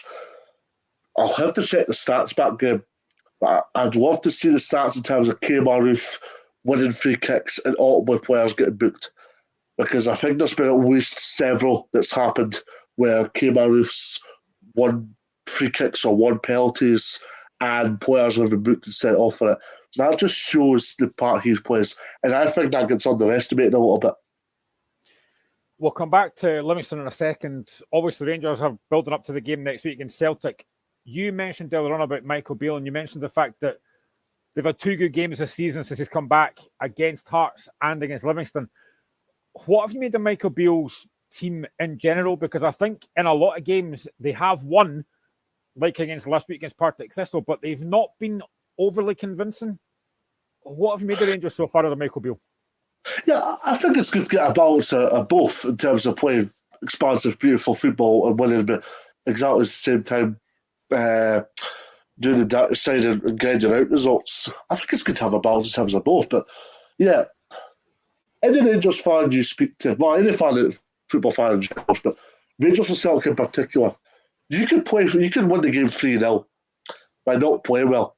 And Rangers fans will speak about the performance rather than the result. But then there's the other hand of Rangers fans that will want to win over the results. The Rangers fans are a different fan base. It depends on who you speak to within the Rangers fan base, I must say. But I think it was good from a Rangers perspective to have a couple of underwhelming performances against Hibs, Aberdeen, and Partick Thistle, where they were terrible but got the job done. I mean, when I see them in the flesh at Pittodrie, I was like, God, this is a poor Rangers team. And then they go and win 3-2, and I'm like, what the hell has just happened here? And then on the other hand, they were absolutely brilliant against Hearts. They were absolutely brilliant yesterday and brushed aside Hearts and Livingston.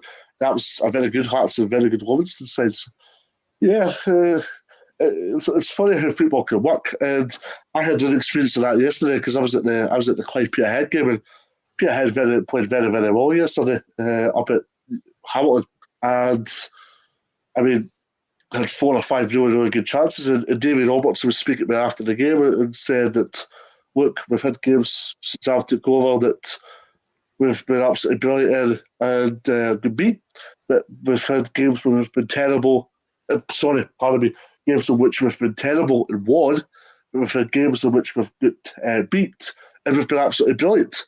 And that just shows you how cruel football can be. And I was having a very good conversation with somebody about this today.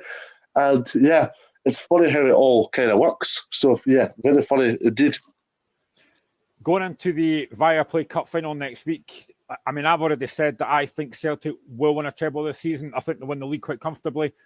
I do think they'll win the Scottish Cup. I mean, next week's going to be a massive game. How much positivity can you take if you're a Rangers fan right now, going at this game next week against a side that is, let's be honest, and I mentioned the word earlier, relentless. Yeah, no, absolutely. I don't know how this game's going to go next Sunday. I'll be very, very honest with you on that front. I think it's going to be a game of fine margins. I think battle's going to be a big part to. I think the battles are going to be a big part to play. I think it's whoever going to want to fight the most. Celtic are a side that will battle. Conor McGregor, they've got a huge array of quality in the midfield area, but they obviously score goals. They score goals in abundance. That's obviously a very, very good thing to have. But there's something funny about Rangers because Rangers can either be terrible, as we've touched upon, and win, or they can be very, very good and win.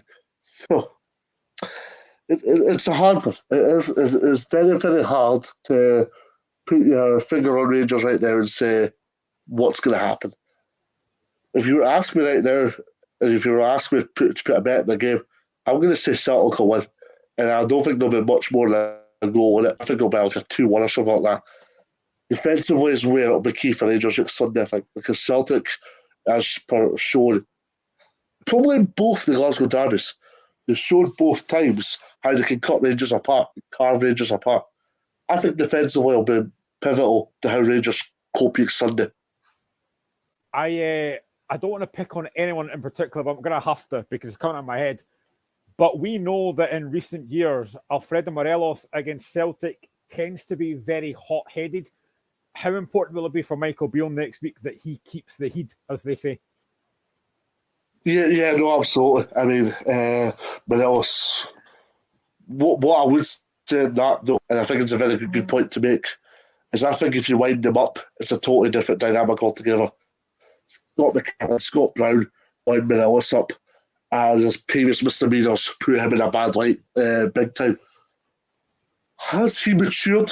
That's the big question for me. Next Sunday will answer a big part of that. A big occasion, Calder, Hampden, Cup final, opportunity to win some silverware for Rangers, which would be their third trophy in 11 years in comparison to the Baron that was out yesterday in terms of 2 trophies in years. But yeah, it's going to be a big occasion for all involved. And Morelos will have the head, as you've mentioned. And it's going to be a hostile atmosphere. I mean, Rangers will have their whole own abundance of supporters, but so will Celtic, and the Celtic supporters can raise the roof at times. So it's going to be interesting to say the least. Let's touch on Livingston because they've now lost their last 2 games against Inverness and Rangers by 3-0. I know that Martindale wasn't happy about certain decisions that were made during the game yesterday. Livingston have had a good season, though. You know, they are sitting 6th. They've got a big game against Pittodrie last week. Will it be a slight concern for David Martindale that he's lost those last 2 games, especially at home, and they've not scored in either of them? A wee bit, especially with the goals that were scored earlier in the season. So I think it will be a little bit.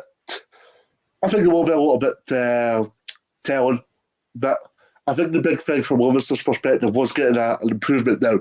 It was nowhere near the levels that we've come to accustomed to Livingston, because Livingston are usually the type of side that are in your face or aggressive or not arrogant but are confident in their approach. But we haven't seen that over the last couple of weeks. Carly were very, very good last Saturday, turning around Livingston with 3-0 on their own patch. The Rangers did exactly the same, but you'd be expecting that with a side of Rangers and calibre. But Livingston, I think they need to get back to the drawing board. I think Pittodrie for me on Saturday answers a lot of questions because you've got an Aberdeen side that's a bit more caged, have a bit more chemistry about their play. And for Livingston, if they can match that, but not only that, if they can get into good areas and be combative in their approach and get around the park and obviously be competitive across the park, Livingston will have every chance of getting the win. So here's hoping to keep that going and get obviously a good result in the Garden City next Saturday. It's quite weird because I was looking at the league table earlier, and from St Johnstone down in 8th to Hibs down in 4th, or up in 4th, I should say, there's only 7 points in it. It's a very tight league. Livingston are only 2 points behind Hibs. Would top 4 be a very, well, probably would be. What would be a successful season for David Martindale? Would it be top 4? Would it be top 6? I think Livingston's budget top 6. I think Livingston's budget top 6. If you were to ask David Martindale internally, I'd say top 4 because they've carried a lot of promise this season. Livingston. They've carried it, but I think this is a wee blip, and that's all I'm going to say in the matter. I think it's a wee blip. I don't think this is the Livingston we've all came to know. It's just a wee blip on the road, and that's exactly how David Martindale will be treating it right at this moment in time. They can do better. They know that, and they'll know that if they can go back to win the ways at Pittodrie next Saturday, that'll be them in a good fight again. So they just need to take things by their own admission, not put too much pressure on themselves. And if they can do that, then they'll be in a very good position moving forward. But I think Saturday tells us a lot of answers in comparison to that question because they play Aberdeen. If they beat Aberdeen, that's obviously a bit of a gap between them and Aberdeen. A lot of people are tipping Aberdeen to be in contention for European football games. So if Livingston can go and win at the weekend, then that's obviously them in a very good position, yeah. Yeah, I completely agree with that. And the next team we're going to talk about is the team that now is sitting 8th in the league, St Johnstone, who went to Tannadice yesterday and won by 2-1. Now, we will get to United very shortly because an absolute disaster from Mark Birighitti. But in terms of St Johnstone, a double from Stevie May, another very, very good win for Callum Davidson's side yesterday. Yeah, no, absolutely. The Carl Davidson bandwagon just keeps on rolling. Very good performance, and something for them to go and build on. So hats off to St Johnstone for getting that win because that was a very good result. And St Johnstone have been picking up a lot recently. I mean, if I read correctly, was that not their first in ages yesterday? I think it might have been their first one since I last seen them. I think it was the first one since I've seen them against Ross County. So that just goes to show you the magnitude of the win. But the one pleasing aspect from my perspective, Graham, was the fact that they bounced back from the United Pro level because they took the lead through May. And I thought Stevie May was absolutely brilliant yesterday. Irrespective of Mark Birighitti having an absolute embarrassment, there's no other way to describe it. I thought Stevie May was absolutely brilliant yesterday. Took his first goal very, very well. That's all we've become to know about Stevie May. Striker that's got an instinct in the box, the striker that could just see a bit of intelligence out of nowhere, and he took his first goal very, very well. Dylan Levitt, the best left, equalised very much so for Dundee United. A very good finish as far as Dylan Levitt was concerned, but Stevie May, he chased in a lost cause and got his rewards for it, and ultimately 3 points for St Johnstone, and a very big 3 points indeed for the Saints because had Dundee United went and won that, you could have argued that Johnstone would have back into that relegation dogfight. Now there's 10 points between Johnstone and Dundee United, 9 points between St Johnstone and Ross County in 11th, and there's 4 points between St Johnstone and even Motherwell.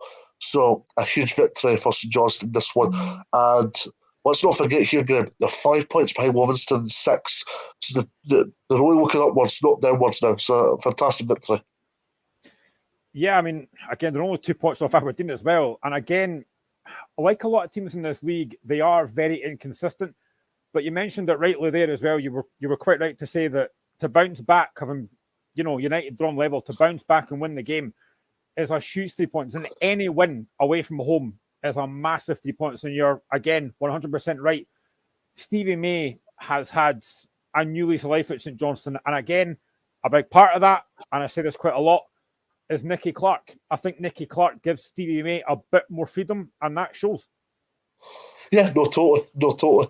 I mean, Stevie May's fairly stepped up his game this season. That's probably is because of Nicky Clark, as you kind of say, there, and Stevie May's popped up with goals out of nowhere because he's getting back to the player we knew of just under a decade ago when he signed for St Johnstone.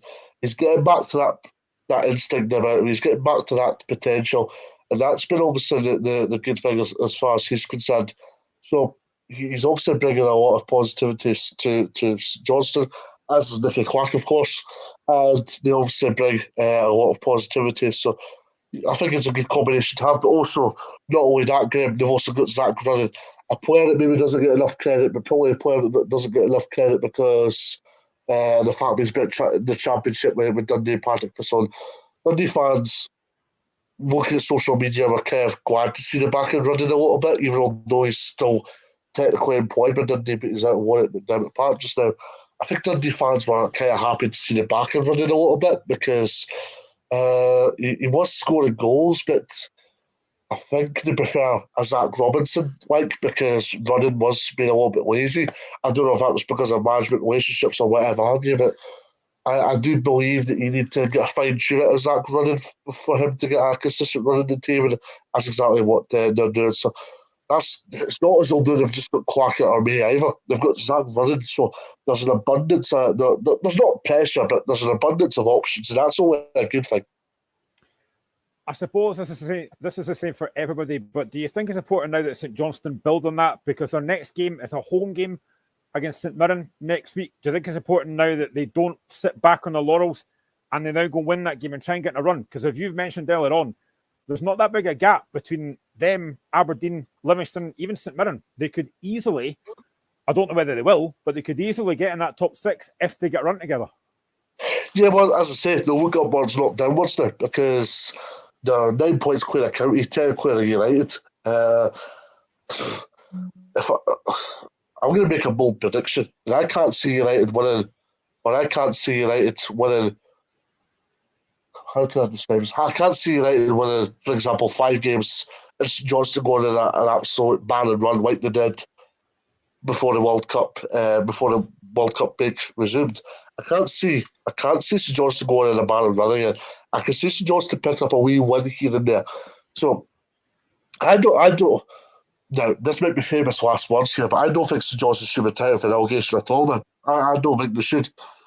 And when you look at Aberdeen not playing well just now, Livingston not playing well just now, this could be a springboard for St Johnstone. This could be a big victory in their season. And if they can go and get a good run going, that's obviously going to be a very good period for St Johnstone. And St Mirren's a winnable game next week as well. So this will give St Johnstone a lot of confidence in here's hoping United next week, yeah. For as big a win as that was for St Johnstone, for United and Liam Fox, it's 5 defeats in a row. I actually don't think they played that badly yesterday. I'll come to the second goal very shortly, but that first goal, Halber's got the ball out on the right. It's across at the box of Stevie May. There are 5 United defenders there and only Stevie May in the box. And again, and it was mentioned on TV last night as well, it's a good strike from Stevie May, but I think Birighetti's got to do better there. It's not in the corner. It's a decent strike, but I think the keeper's got to do better there. Yeah, good striker. I've also acknowledged the quality of the strike, but exactly at the same time, Birighetti's got to do better. I don't know if you've seen this game. I don't know if you've seen this. I'll just get the light on very quickly. I don't know if you've seen this game, but there was a wee montage of Birighetti's displays at Dundee so far. Did you see it at all? I've never seen it, no. I can imagine what it was. I'll send it on to the group chat after this show. There's a couple of Hearts goals there, actually. Humphreys, a couple of weeks ago in particular. Fantastic strike, by the way. Goal of the season for me. Another goal that was on that list was, it might have been the subsequent game, Barry Mackay against Dundee. Oh, yeah. Mm-hmm. Yep. Yeah, that was it as well. So, yeah, there's been a couple of goals in there. So, I'll let you show you the montage after the show. But, yeah, that just shows you how...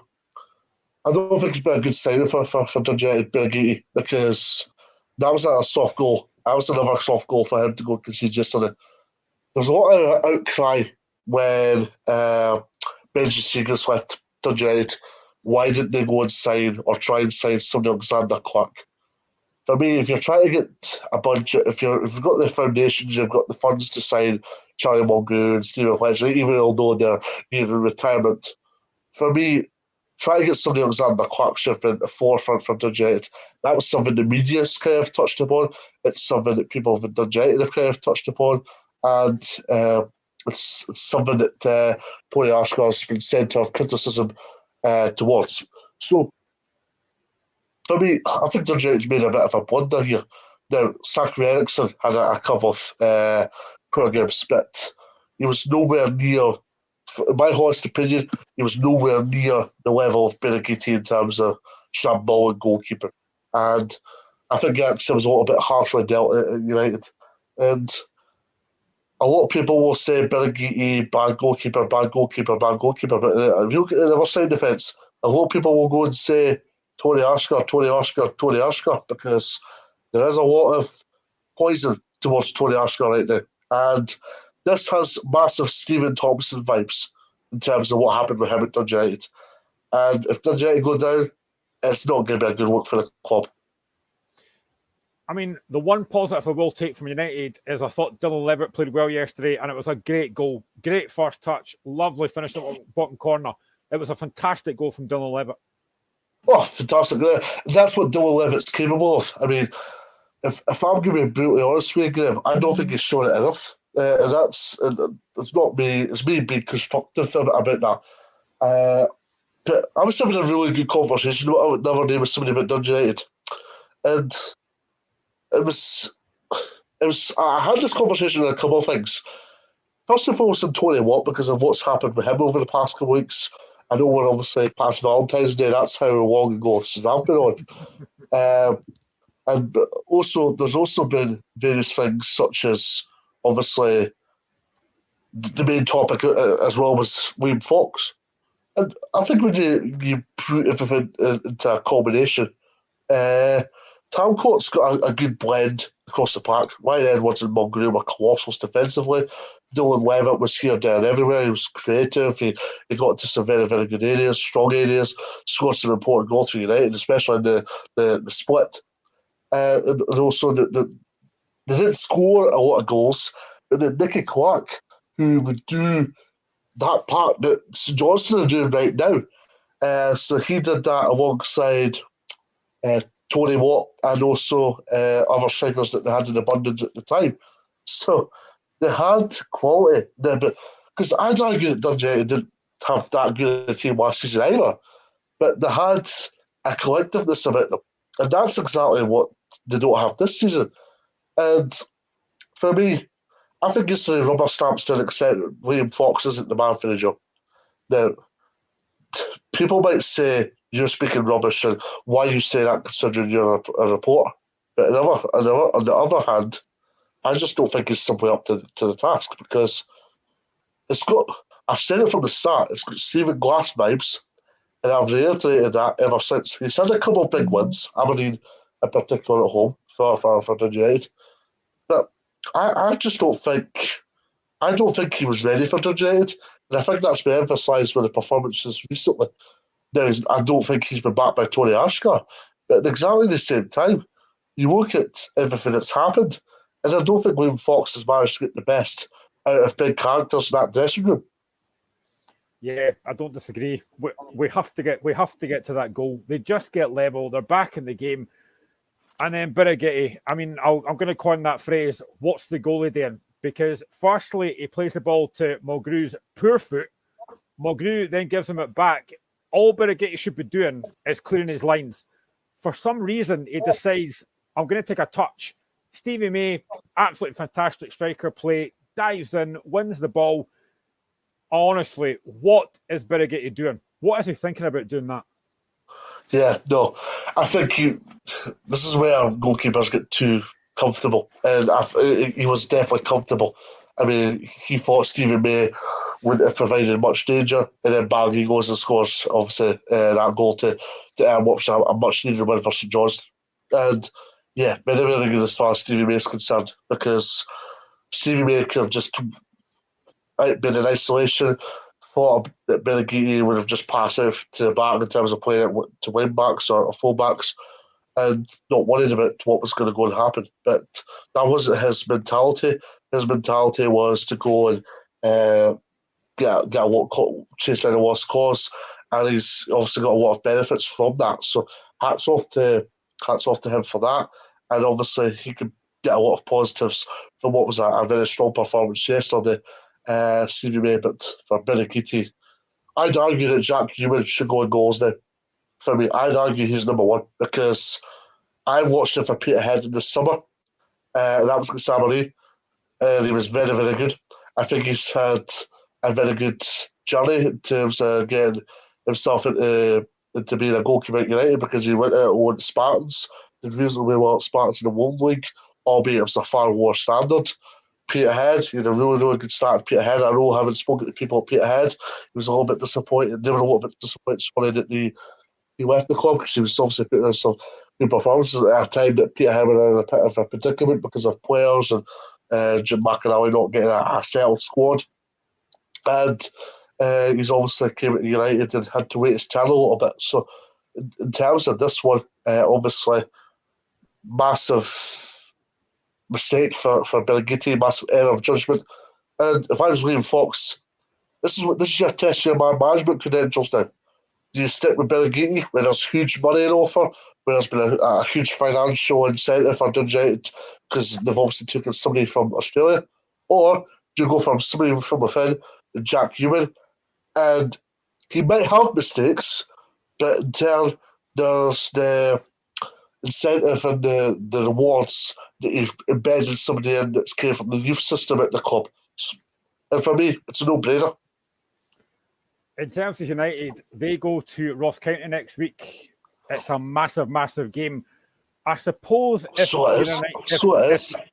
a United fan and if you're Liam Fox, the only good thing at the moment might be that you're not cut adrift. You're only a point behind Ross County and only 3 points behind Killie. So as poor as you've been, you're not cut adrift yet.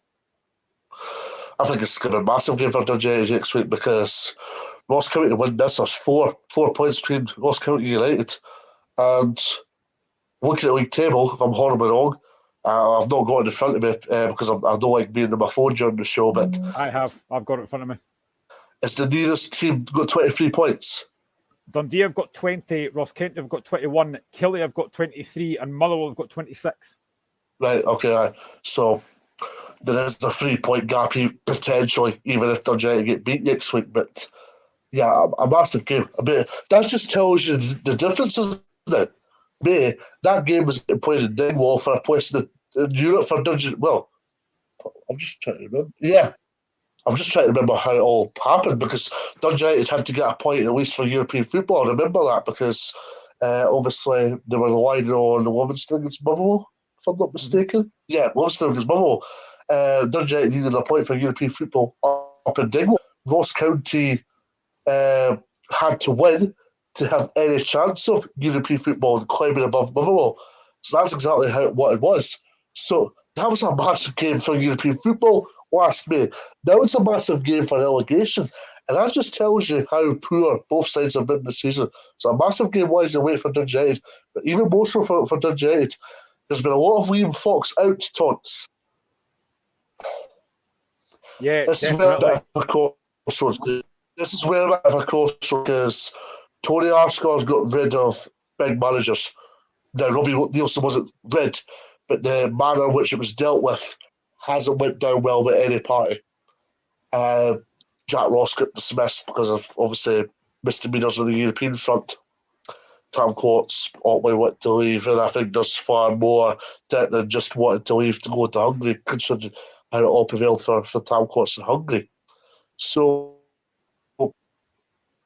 I think Tony Arscore's at a crossroads if Dundee get beat next week. Do you go with try and test it for a friend and appoint a Dave Bowman until the end of the season? Or do you panic, get an experienced manager in? Or just stick William Fox? It's a hard one. I'm looking forward to seeing how that goes next weekend. Ross County, on the other hand, they've got a big task as well. And they'll quite simply have to go and get a result of some magnitude as well.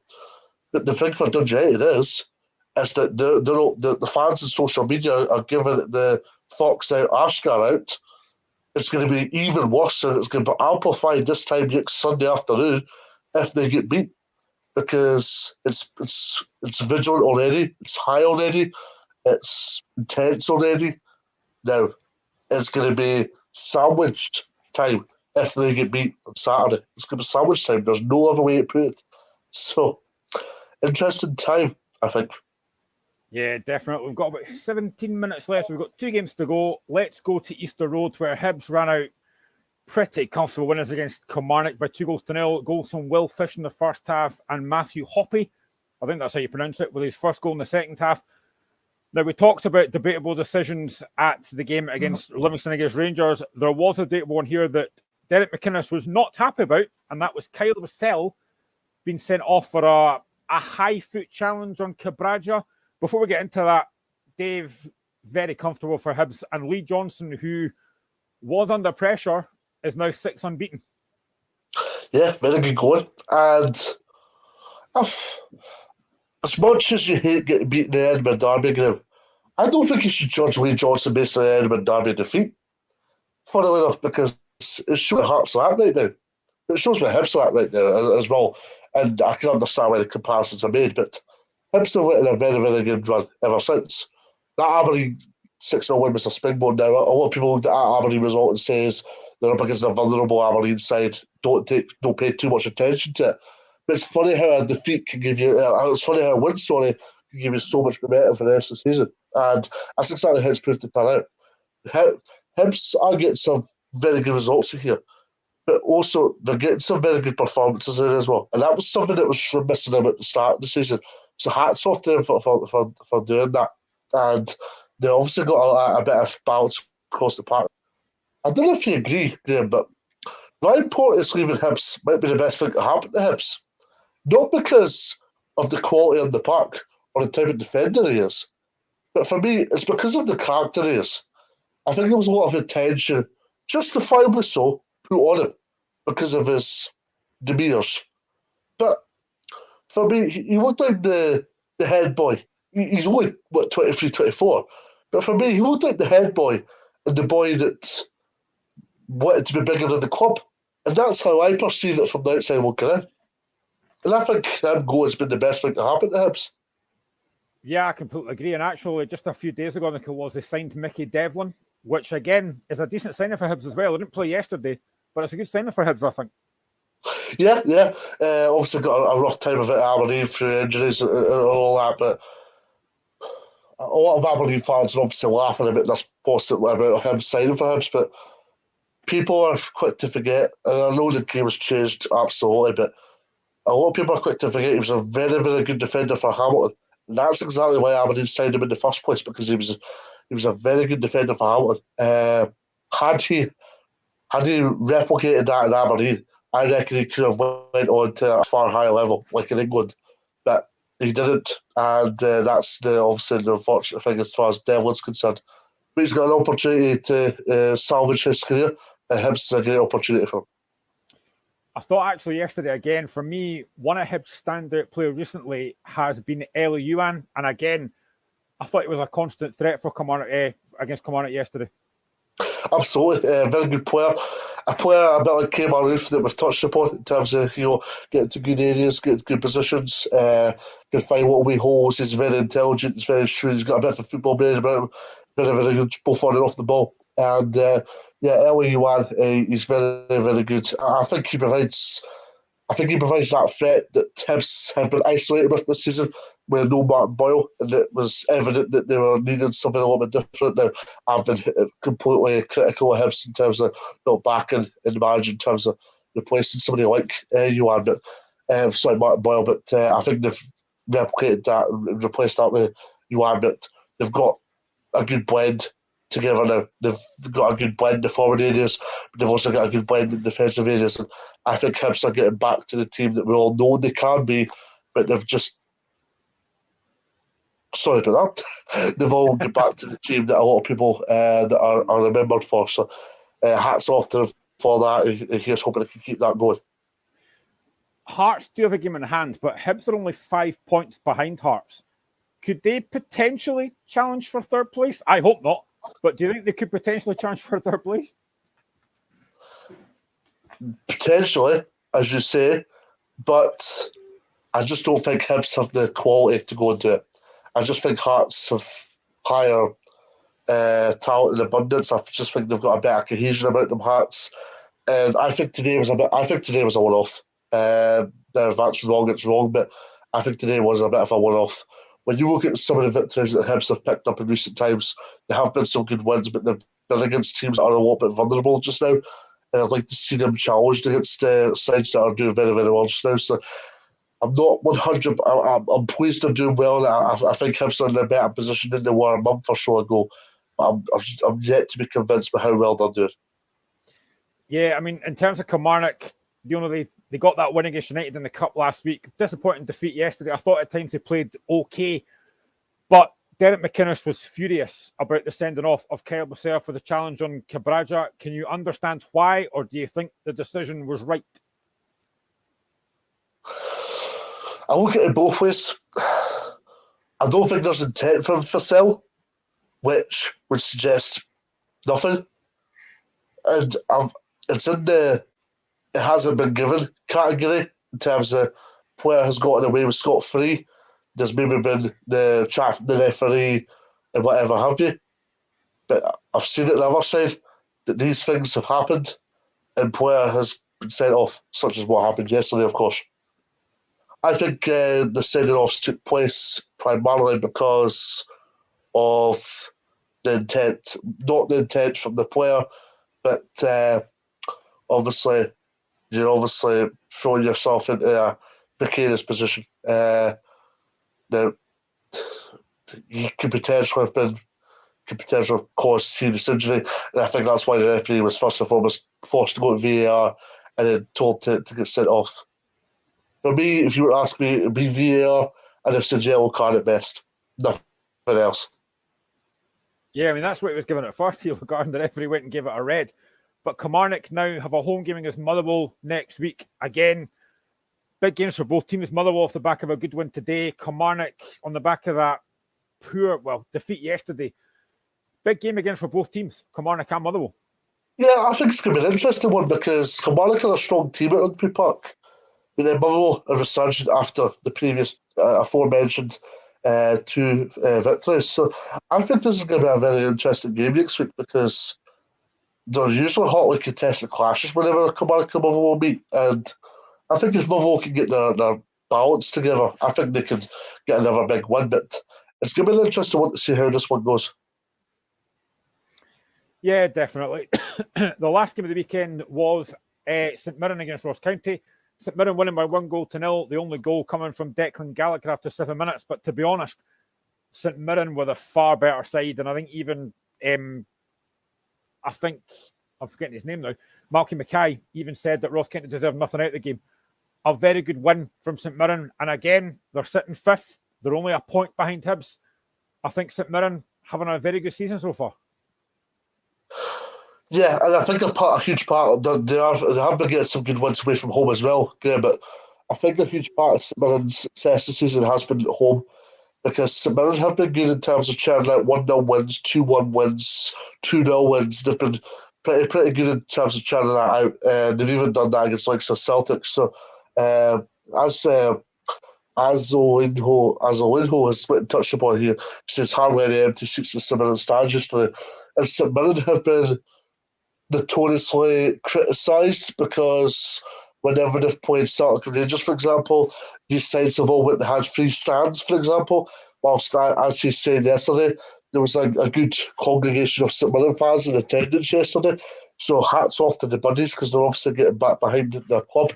And that's despite the cost of living crisis as well. You'd be expecting the attendances to quite dwindle, but I think there's a togetherness within the Paisley community again to go back to their local club, and that deserves to be applauded, of course. So hats off to them for that. But on the park, a very good result. Something for them to go and build on, and they can obviously take a lot of positives from what was a fine performance yesterday. And obviously, they were huge favourites heading into the game, but you've got to win the assignments that's in front of you. You've got to win the games that's in front of you. And I think St Mirren are showing a good cohesion in terms of they defend very, very well. And Declan Gallagher, I thought he did have a tremendous game yesterday. Declan Gallagher, for me, gets a lot of criticism, which I think is unjustified. And speaking from an Aberdeen point of view, I just don't think Aberdeen fans will disagree with me every day of the week. I accept that. But I just don't think we use Declan Gallagher in the right way. And what is the right way is the correct is a very good question, and a question that a lot of people will ask. For me, Declan Gallagher's a player that St Mirren are seeing this. Motherwell will see it when he was at Motherwell. He's a player that's commanding. He's a player that's battling.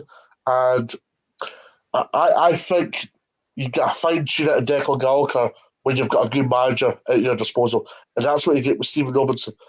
He's familiar with Robinson's methods. Also, he knows the standards that Robinson wants Stephen Glass, he was maybe too big a character, if you know what I mean, for Stephen Glass.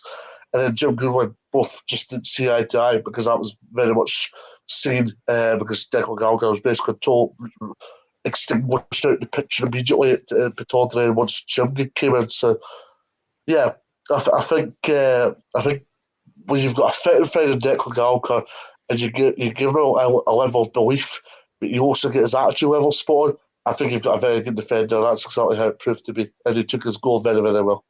As Lino says, Ross Kenton never looked threatening, but there's not many goals in the St Mirren team. Always nervous, dominating, but only 1-0 up. I think, they had that front two yesterday of Curtis Main and Tony Watt.